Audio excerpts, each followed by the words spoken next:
Okay guys, मैंने Shin Godzilla देखी और अब मुझे गॉडजिला के क्रिएटर की बात साफ साफ समझ आने लग गई है। गॉडजिला के क्रिएटर ने कहा था, monsters are tragic being, they are born too tall, too strong, too heavy, they are not evil by choice, that is their tragedy. Hiroshi Honda है जिन्होंने गॉडजिला को सबसे पहले 1954 में क्रिएट किया था। इस कोट के अंदर वो बताना चाह रहे हैं कि जो मॉन्स्टर होता है उनका मुकद्दर होता है कि वो हमेशा उनके साथ कुछ बुरा ही होगा। वो अपनी मर्जी से तो इतने बड़े पैदा नहीं होते, उन्होंने तो कभी नहीं कहा था कि हमें इतना खतरनाक कर दो। और यही पे बात होती है शिन गॉडजिला की। बकाया गॉडजिला को तो थोड़ा इवल दिखाया भी जाता है, लेकिन इस गॉडजिला के लिए सब लोगों की थोड़ी सॉफ्ट साइड है। ये गॉडजिला पहले इंसानों के न्यूक्लियर वेस्ट की वजह से इतना खतरनाक होता है, फिर उसको हर टाइम, गाइस अगर आपको नहीं पता तो उसको हर टाइम दर्द होती ही रहती है, क्योंकि उसके अंदर म्यूटेशंस होते ही रहते हैं।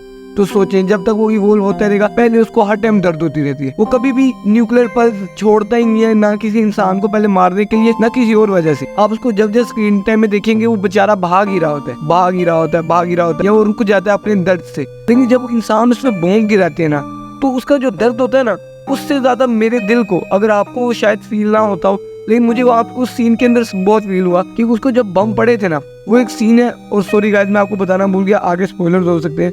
उसको जब बम पड़ते हैं ना तो दुख होता है हमें भी। अब उस गॉडजिला ने तो नहीं कहा था ना कि न्यूक्लियर वेस्ट समंदर में फेंको जिसकी वजह से वो ऐसा बन जाए, इसीलिए ये यहाँ पे ये कोट आती है हिरोशी होंडा की।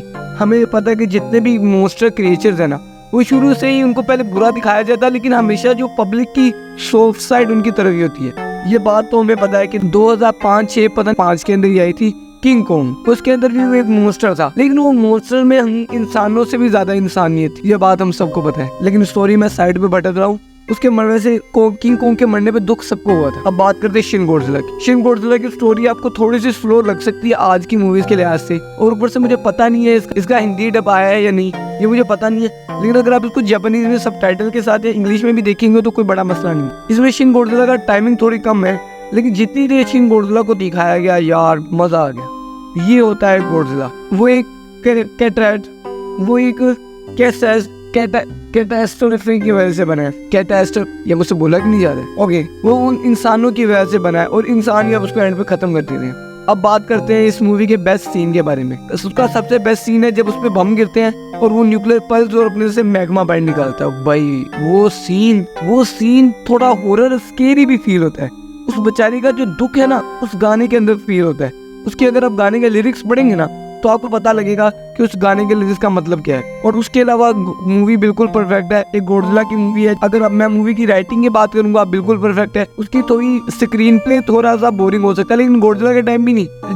जो ह्यूमंस का टाइमिंग है ना, वो थोड़ी सी स्लो है, क्योंकि उसका स्क्रीन प्ले मुझे लगता है इतना परफेक्ट नहीं है। मुझे लगा नहीं है, हो सकता परफेक्ट ही हो, लेकिन बकाया मूवी बिल्कुल अखीर है। अगर जिसने नहीं देखी और गॉडजिला का फैन है, वो ये मूवी देखे बिना तो रह नहीं सकता।